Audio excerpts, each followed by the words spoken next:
Bangunan Islam akan hancur oleh muslim itu sendiri, dan dakwah akan hancur oleh dai itu sendiri. Tantangan usaha dakwah dan tabligh yang terhebat bukan datang dari kalangan ahli maksiat, tetapi datang dari orang-orang yang mendakwahkan agama, yang hanya mengajak kepada amal ibadah, tidak mengajak orang lain untuk ikut melakukan usaha dakwah dan tabligh. Saudara-saudara sekalian, waktu ibarat lokomotif. Jam, menit, dan detik adalah gerbongnya. Pada setiap stasiun tertentu ada orang naik dan turun, dan penumpangnya tidak peduli, sibuk dengan urusan masing-masing. Nah, begitulah kehidupan kita di dunia ini. Silih berganti orang atau manusia tidak memperdulikannya dan sibuk dengan dunia mereka. Maka sibukkan diri dalam urusan agama. Cara yang terbaik untuk mendapatkan keridhaan Allah Subhanahu wa taala yaitu dengan cara menyebarkan agama dengan penuh keikhlasan. Orang yang ikhlas menolong agama Allah Subhanahu wa taala akan mendapatkan bantuan Allah Subhanahu wa taala dengan berbagai macam cara.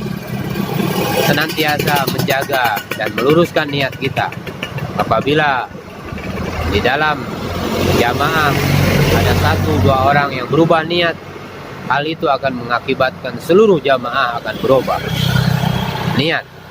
Kita harus perhatikan pergerakan dakwah ini berdasarkan niat yang ikhlas, hanya mengharap kepada ridhonya Allah Subhanahu wa taala. Semakin banyak, semakin ikhlas niat seseorang, semakin banyak ganjaran yang akan dia dapatkan. Orang yang berjihad untuk menegakkan agama tetapi ragu-ragu tentang ganjarannya adalah orang yang bernasib malang.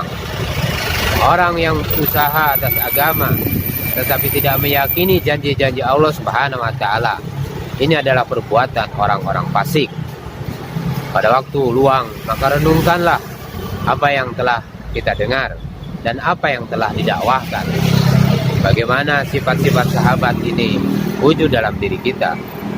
Sifat-sifat sahabat hanya untuk mewujudkan istiqdad atau kesiapan pada umat untuk mengamalkan agama secara sempurna.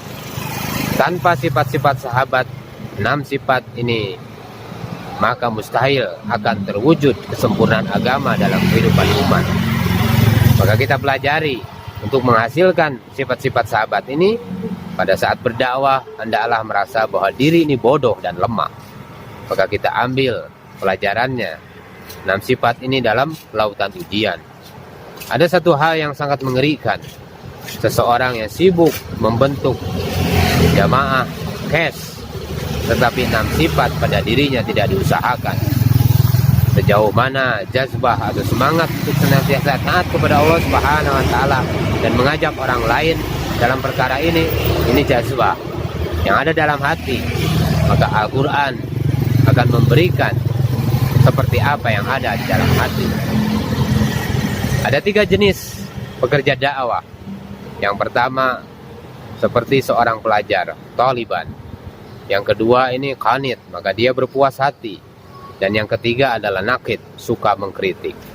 Nah, orang yang menjadi talib, orang yang menjadi pelajar akan kekal dalam dakwah. Maka kita duduk dalam majelis dengan tawadu, memandang pembacanya dan mendengarkannya dengan penuh takzim selama berada dalam majelis. Dengan demikian maka akan diberi taufik oleh Allah Subhanahu wa taala untuk beramal. Suatu saat ketika kalian layak atau ingin beramal dengannya, maka Allah Subhanahu wa taala akan mengingatkan tentang amalan itu. Maka kita pikir, risau dan dakwah wujudkan dalam diri kita sehingga kita mati dalam dakwah di jalan Allah Subhanahu wa taala.